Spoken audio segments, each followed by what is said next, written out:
Barcelona Museum of Contemporary Art was one of my favorite museums. The medieval art was quite spectacular and obviously religious in nature, but the museum's architecture and space was equally delightful. There were a number of high vaulted ceilings decorated with beautiful murals, such as this lovely space. I spent practically the whole afternoon one day exploring the Museum of Contemporary Art. There were a number of different sections catering to different eras of art.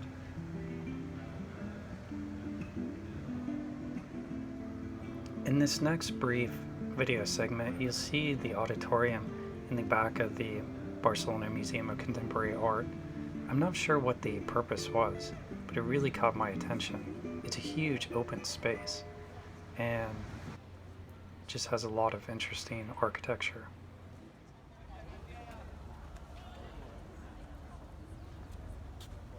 Montjuïc Castle is a wonderful open space to explore. This small fort sits atop a hillside overlooking Barcelona. It has a long history starting in 1640. The location started out as a small lighthouse, but later became a strategic military fortress. Today, Montjuïc Castle serves as a popular tourist destination to overlook Barcelona.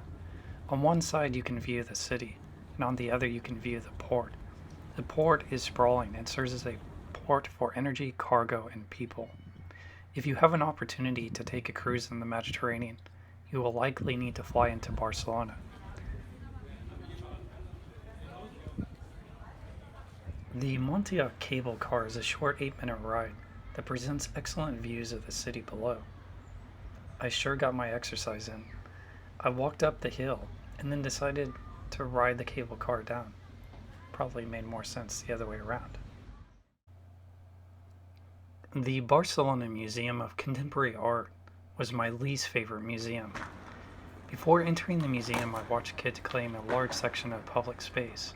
It's interesting that in America, skateboarding is barred from almost all public spaces, and yet here, there were one or two security guards present who seemed disinterested in their activities. Inside the museum, it was a different story. I had a difficult time relating to any of the artwork. The higher up I went in the museum, the more unusual and abstract the art got.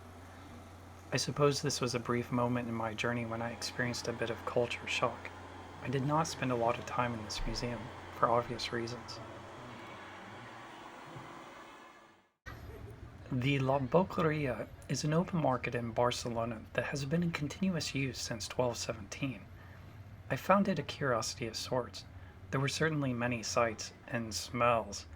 I can't say that I was enticed by the latter, because I could not get past the smell of death.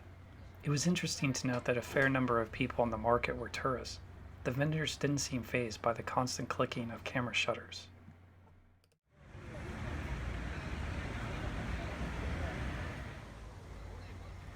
The Sagrada Familia Cathedral was the highlight of my trip.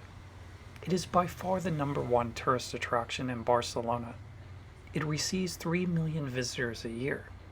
I came at the perfect time to see this spectacle. I came to Barcelona right after the tourist season, and with even more luck I came on the right day and at the right time of day. Words cannot adequately describe seeing strong sunlight streaming through the stained glass windows. It was easily one of the most beautiful things I have seen in my life. The color was as brilliant and intense as lasers. The video does not do it justice. It filled the space and left me in awe. The stained glass windows created a spectrum of light running from deep reds, oranges, to yellows and greens. I paused for more than 20 minutes to stand in awe of this man-made spectacle. Before moving on, I'm leaving plenty of dead space for you to see a hint of what I saw in person.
The trip home was easily the most difficult part of my journey. Things became difficult when a major storm system moved into the upper Midwest. Ultimately, it caused me to arrive home a couple of days later than expected. Unbelievably, it took 2 days and 4 flight attempts before I was able to make it out of the O'Hare International Airport. I saw the worst in people, and I saw the best in people. I seen many people take out their anger and frustration on the airline agents, and yet I seen people genuinely helping each other out. I even helped several people out by letting them use my cell phone to make phone calls to family and friends when theirs were dead and there were no chargers available. Despite the difficulties on my way home, I thoroughly enjoyed my trip to Barcelona.